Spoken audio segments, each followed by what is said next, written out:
hello बंधुসকল যদি আপুনি অলপতে ট্ৰেইন টিকেট এটা অনলাইন বুক কৰিছে আৰু ট্ৰেইন টিকেটটো বুকিংৰ সময়ত আপুনি ইন্স্যুৰেন্সটো ট্ৰিক কৰি ওকে কৰিছিলে তেতিয়া হলে ট্ৰেইন টিকেটটো বুক হোৱাৰ পাছত আপুনি ইন্স্যুৰেন্সৰ কপি এটা কেনেকৈ ডাউনলোড কৰিব পাৰিব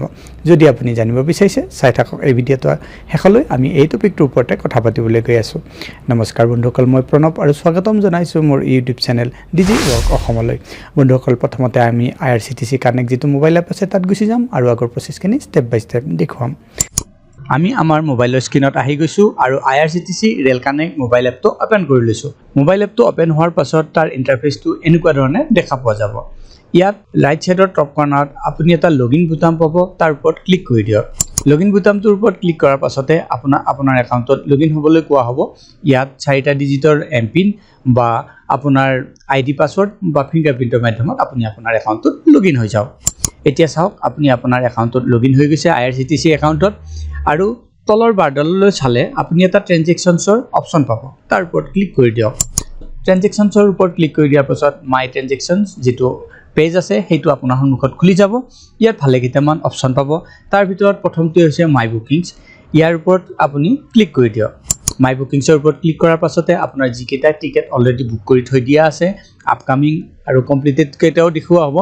আপকামিং কেইটা প্ৰথমতে ইয়াত দেখুৱা হ'ব যেহেতু আমি এটা টিকেটে বুক কৰি থৈছো আৰু এই টিকেটটোৰে ইন্স্যুৰেন্স আমি ডাউনলোড কৰিব লাগে গতিকে হেইটোৰ ওপৰত আমি ক্লিক কৰি দিম যেতিয়া তাৰ ওপৰত ক্লিক কৰি দিম টিকেটৰ ডিটেইলছ ইয়াত দেখা পোৱা যাব ইয়াত PNR নম্বৰ ট্ৰানজেকচন আইডি আপোনাৰ নাম এইবিলাক দেখা পোৱা যাব এতিয়া আমি এইটো তললৈ স্ক্ৰল ডাউন কৰিম তেতিয়ালৈ স্ক্ৰল ডাউন কৰিম যেতিয়ালৈ আমি ট্ৰেভেল ইন্স্যুৰেন্সৰ সেকশনটো নাপাম আমি তললৈ এতিয়া এইটো স্ক্ৰল ডাউন কৰোঁ তললৈ স্ক্ৰল ডাউন কৰাৰ পাছত ট্ৰেভেল ইন্স্যুৰেন্স সেকশনলৈ আমি আহি যাম ইয়াত আপোনাৰ যেটো ট্ৰেভেল ইন্স্যুৰেন্স IRCTC এ দিছে টিকেট বুক কৰাৰ সময়ত আমি অপচনটো লৈছিলো তাৰে পলিসি নাম্বাৰ ট্ৰানজেকচন নাম্বাৰ এইবিলাক ৰেফাৰেন্স নাম্বাৰ এইবিলাক দেখুৱা হ'ব আৰু ইয়াত এটা আমি লিংক পাম click here to fill the nominee details আমি যদি পলিসিখন ডাউনলোড কৰিব লাগে এই লিংকটোতে যাব লাগিব ইয়াত আপুনি নমিনি ডিটেইলছও লিখিব পাৰে আৰু পলিসিখনো ডাউনলোড কৰিব পাৰে এতিয়া আমি এইটোৰ ওপৰত ক্লিক কৰি দিম যেতিয়া এই লিংকটোৰ ওপৰত ক্লিক কৰি দিম আমি এই পেজটোলৈ আহি যাম ইয়াত আপোনাক সিলেক্ট কৰিবলৈ কোৱা হৈছে আপুনি সিলেক্ট কৰক ইয়াত তিনিটা অপচন পাইছো PNR number transaction ID policy certificate number যেহেতু আমি PNR নম্বৰ ট্ৰানজেকচন আইডি জানো এই গতিকে PNR নম্বৰটো সিলেক্ট কৰি লম PNR নম্বৰটো সিলেক্ট কৰাৰ পাছতে ইয়াত আমি PNR নম্বৰটো ভৰাই দিম আৰু যেটো মোবাইল নম্বৰ আমি টিকেট কৰাৰ সময়ত দিছিলো হেতু মোবাইল নম্বৰকে ইয়াত ভৰাই দিম যদি আপুনি আপোনাৰ নিজৰ একাউণ্টৰ পৰা টিকেট কৰিছিলে তেতিয়ালে আপোনাৰ যেটো মোবাইল IRCTC লগত কানেক্ট আছে হেতু মোবাইল নম্বৰে ইয়াত দিব লাগিব এতিয়া আমি ইয়াত সাৰ্চৰ ওপৰত ক্লিক কৰি দিম সাৰ্চৰ ওপৰত ক্লিক কৰাৰ পাছতে আপোনাৰ যিখন ট্ৰেভেল পলিসি ইস্যু হৈছে তাৰ ডিটেইলছখিনি ইয়াত দেখুৱা হ'ব ইয়াত আপুনি তললৈ গলে